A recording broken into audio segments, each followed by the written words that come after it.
जी नाज़रीन, ब्रेक के बाद एक बार फिर आपको खुशामदीद कहते हैं। बात हो रही है हमारे फनकारों के हवाले से, हुकूमतों ने क्या किया, आपस में उनके जो मसाइल हैं उनको हल करने की जो ज़रूरत है। और हमारा एक आम सवाल ये पैदा होता है कि अगर पाकिस्तान में अगर हमारे जो फनकार तबका है उसको इज्जत नहीं दी जाएगी तो वो फिर इंडिया का रुख क्यों करेगा। सईद नूर साहब, आप एक प्रोड्यूसर डायरेक्टर, जिस तरीके से हम बात करें बार बार, इंडिया क्यों जाते हैं फिर हमारे आर्टिस्ट? पहले भी आपने जिक्र किया वहाँ मुआवजा ज्यादा है, मुआवजा ज्यादा है, इज्जत ज्यादा है। और ये अजीब बात है, जिसको पैसा बहुत मिल जाता है, इज्जत बहुत मिल जाती है, तो वो अपने पाकिस्तान को भूल जाता है, उस सरजमीन को, उस प्लेटफॉर्म को भूल जाता है जहाँ से उसकी पहचान हुई थी। फिर वो वहाँ के काबिल नहीं रहता। ये जो वहाँ जाते हैं फिर पाकिस्तान में काम नहीं करते। वो कहते जी हम तो बड़े ऊंचे लोग हैं, बहुत ऊंचा मुआवजा हमें मिलता है, आप इस काबिल नहीं। और ये एक बहुत बड़ी ट्रेजेडी है और एक खिला जो है यहाँ भी आपको नजर आता है, पैदा हो जाता है। तो मैं एक ही बात करूंगा आसमा, एक सेल्फ रिस्पेक्ट होती है हर आर्टिस्ट की, वो होनी चाहिए। और वो एक ही सूरत में होगी कि जो कम से कम कॉपीराइट एक्ट है इसको बहुत स्ट्रांगली इस पे काम होना चाहिए और इस पे रॉयल्टी बेसिस पे आर्टिस्टों को पैसे मिलने चाहिए और उनका काम ऐसे ही चोरी नहीं होना चाहिए। जब ये काम चोरी नहीं होगा, वैल्यूज बढ़ेंगी, मुआवजे बढ़ेंगे, फीस जो है बढ़ जाएगी आर्टिस्ट की और वो बचा पाएगा पैसे। मोइन अख्तर आप देखिए, माशाल्लाह अच्छा बच्चे बाहर पढ़ रहे हैं, सारा कुछ। लेकिन बात मौक़ों की भी है ना, जैसे शीबा साहब अभी बता रही थी कि 12-13 साल से उन्होंने थिएटर नहीं किया, एक ऑफर नहीं हुई। जब इन जैसे लोगों को ऑफर नहीं होगी या वो फिर घर बैठ जाएंगे तो फिर उनका जरिए मौश क्या होगा? 15 साल हो गए, 15 साल से मैंने थिएटर नहीं किया, अब इसलिए कि जो थिएटर हो रहा है उसमें वो बाइज्जत नहीं है। अब ये पहले तो आपने देखिए ना, थोड़े से हम क्लासिफिकेशन कर लें ना। हमारे यहाँ अभी तक ये डिसाइड नहीं हो सका कि थिएटर क्या है, स्टेज क्या है, नाच घर क्या होता है, पैरोडी क्या होती है, स्लैपस्टिक कॉमेडी क्या है, फार्स क्या है, सीरियस ड्रामा क्या है। अभी तक हमने इसको आइडेंटिफाई नहीं किया। कौन करेगा? हम लोग ही करेंगे और हम बताएंगे। तो क्यों नहीं करते? तो हम किधर बताएं? कोई हमसे पूछता ही नहीं। कहने का ये मतलब है, यही तो मैं कह रहा हूँ, कोई हमसे पूछे तो सही। यही तो यूनिटी होनी चाहिए, यूनिटी होनी चाहिए। कोई सीखता ही नहीं, हर आदमी आता है मुकम्मल होके आता है। ड्रामे वालों से बहुत ज्यादा प्यार करते हैं। लेकिन थिएटर की आप बात करें, थिएटर की बात, इसको रिवाइव कौन करेगा? आपने कहा बाइज्जत नहीं रहा उसमें, आप बाइज्जत लोग नहीं जा सकते वहां पे, तो उसको रिवाइव कौन करेगा? मुझे आप बताएं कि मैं बच्चों के लिए रिज़्क कमाऊं, दिन रात रोटी कमाऊं या थिएटर का रिवाइवल करूं। मुझे कोई तो मुझे स्पॉन्सर करे। मैं अपनी जेब से तो पैसे, या कबीर खान तो नहीं लगाएगा ना कोई, या सैयद नूर जो है कोई आर्टी क्राफ्टी फिल्म जो है अपनी जेब से तो नहीं बनाएगा कि मतलब जो इसका सरमाया है वो इसलिए लगा दे कि जी मैं रिवाइवल फिल्म का चाह रहा हूं तो मैं अपनी जेब से ये जो कुछ इसका है आइंदा के लिए भूखा मरे। आप कह रहे हैं कि उसकी पहले जरूरतें पूरी की जाएं, तमाम जो आर्टिस्ट हैं, रोटी कपड़ा और मकान ही मेरे ख्याल से दे दिया जाए तो सबसे पहले। देखिए बात सुने, मैं अपनी मिसाल, मैं ये नहीं करता, किसी से मैं मांगता नहीं, मैं अल्लाह का शुक्र करता हूँ अल्हम्दुलिल्लाह, जो कुछ मुझे अता किया उसने, मैं इस काबिल भी नहीं था, लेकिन 40 साल एज एन एक्टर मैंने शो बिजनेस में गुजारे।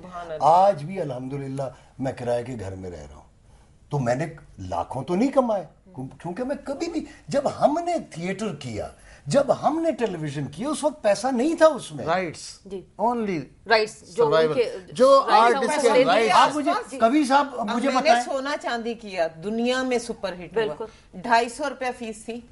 अगर उसकी रॉयल्टी आपको मिले, हाँ जी, अभी तक जितना हमने काम किया है उसकी रॉयल्टी आपको मिले तो आपको कहीं काम करने की जरूरत ही नहीं। भाई हमारे पास पैसा नहीं है, हमारे कल्चर में जो हमारा सिर्फ हम लोगों के लिए नहीं है, बाकी लगाएगा पैसा नहीं है, लगाएगा वहाँ पे कौन, फंड्स कौन, बड़ी मजबूरियां हैं, कहाँ से पैसे आएंगे? अमेरिका से पैसा लें, क्या करें?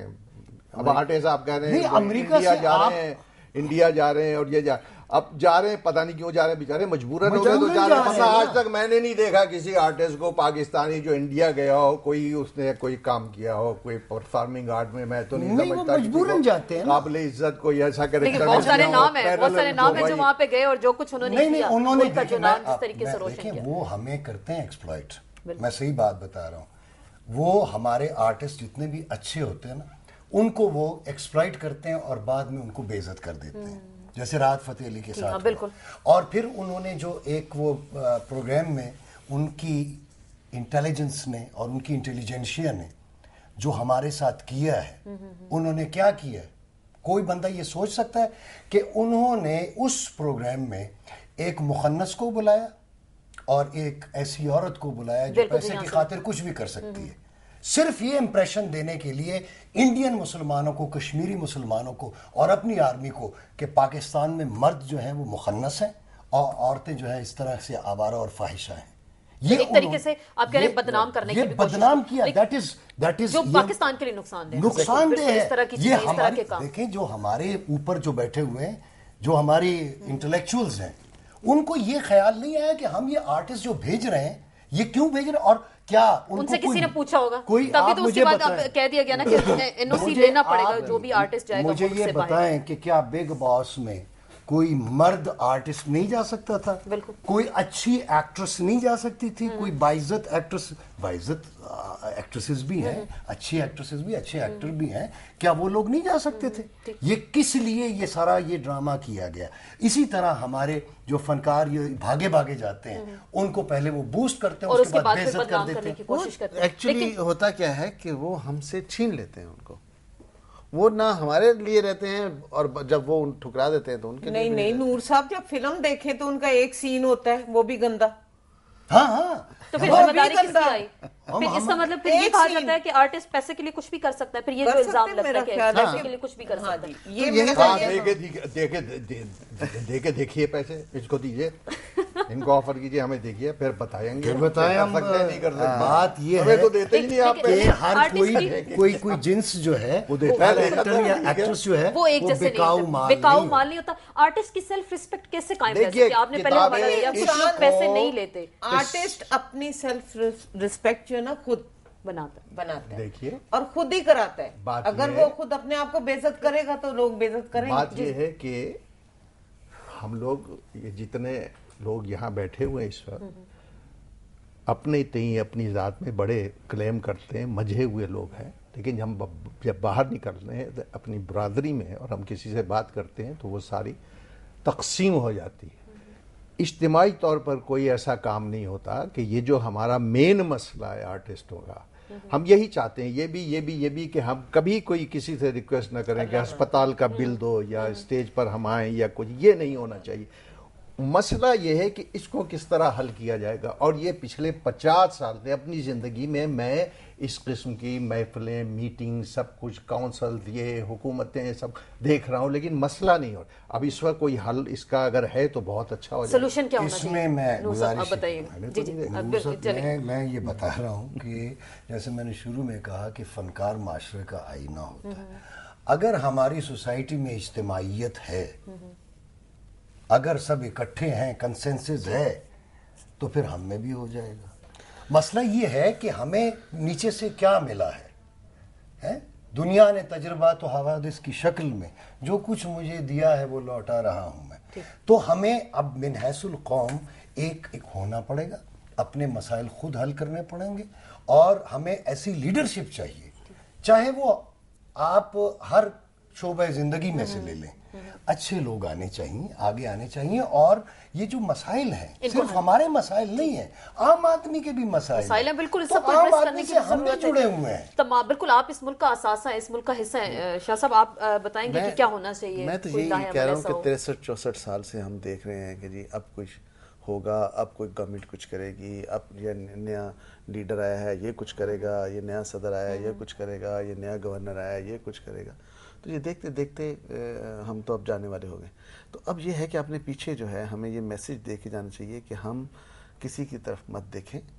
जैसे इन्होंने कहा फिरदौस साहब ने, अपनी हमें एक कमेटी या एक काउंसिल बनानी चाहिए और इत्तेफाक से बनानी चाहिए। जैसे कवि साहब फरमा रहे हैं कि जी ये इत्तेफाक नहीं, अगर इत्तेफाक नहीं होगा तो फिर हम ऐसे ही रहेंगे, ऐसे यही होता रहेगा। ये खबरें ऐसे ही अखबार में छपती रहेंगी, ऐसे ही कसम कुर्सी में मरते रहेंगे लोग, और हम लोग बड़ा मजाक उड़ाते हैं।